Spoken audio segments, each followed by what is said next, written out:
beautiful bronze statue over there of him as well, holding an oar. So, not a bad tribute for the guy. You got an island, a tugboat, a bronze statue, and a movie about him called A Boy in Blue that is with Nicolas Cage playing him. I would not mind Nicolas Cage playing me. That sounds really bad.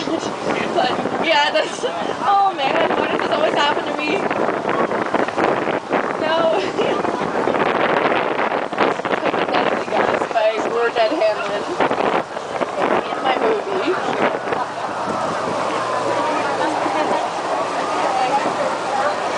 So, moving on.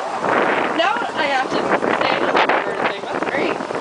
So there's actually a clothing optional beach on the island. And it's been around since the early 1800s. But it's only actually been recognized as a new beach since 2002. So that's why there's a cluster of willows covering that. They actually, yeah, they weren't there by nature's intent, but more the intent of concealing something. So if you guys were in town and wanted to catch some rays without the horrible tan lines, then you would take the ferry to Hanlon's Point and walk over there.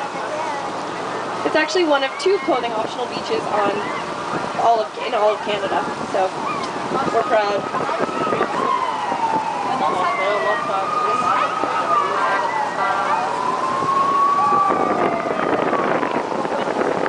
Oh, yikes. Just looking at those ambulances brings up a good point.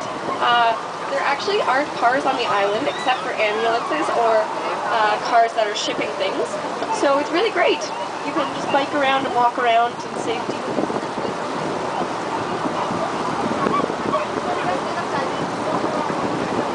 Oh.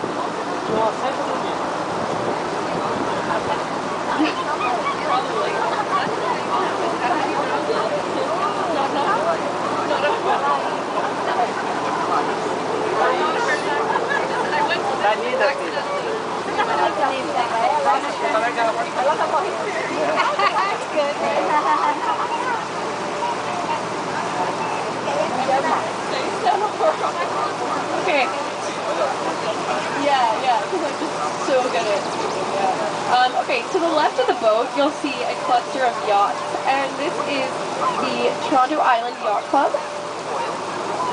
This is actually a very snazzy yacht club because it has a heated pool and a 5-star dining restaurant, as well as a boat that takes members to and from the mainland daily. So if you didn't want to take your own boat, you can take another one.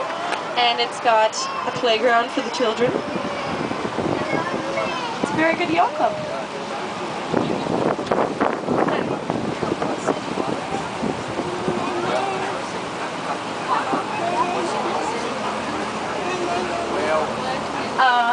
On the right-hand side of the boat, you'll see a wooden bridge, and that is actually a very popular fishing spot.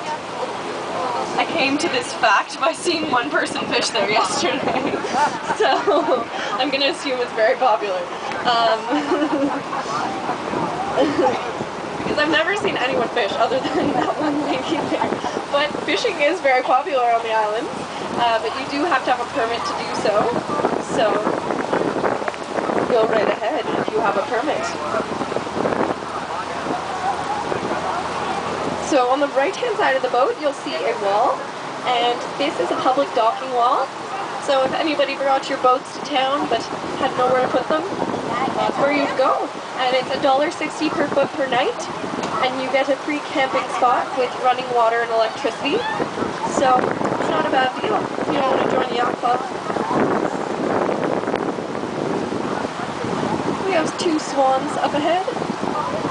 The swans are very daredevil-like here. They like to go right in front of the boat until the very last moment and then move. I think it gets their adrenaline pumping.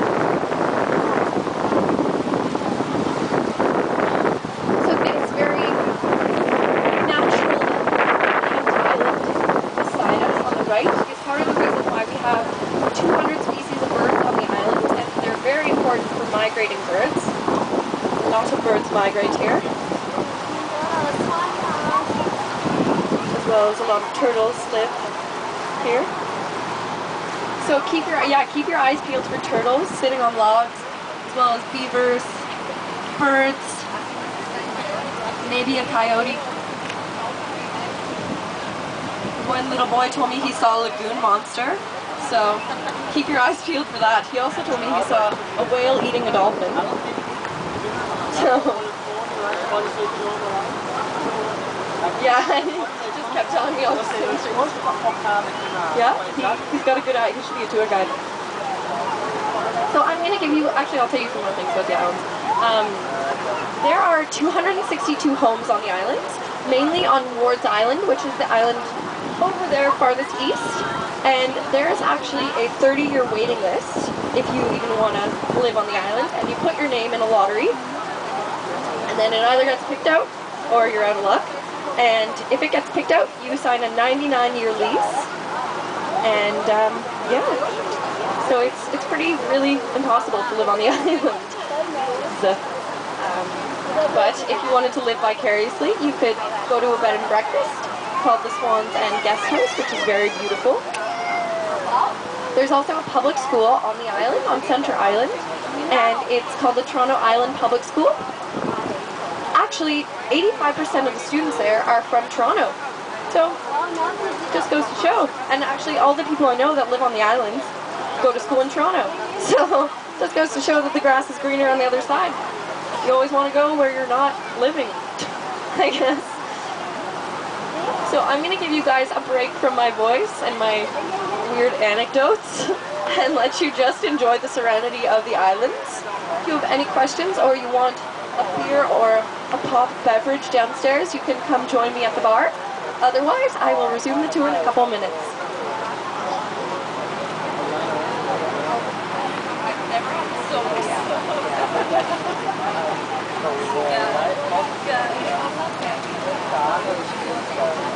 Pardon?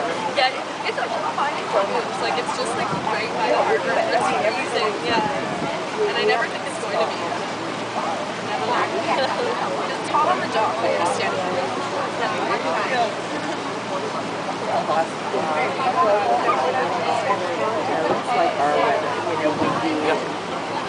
So we just got here yesterday.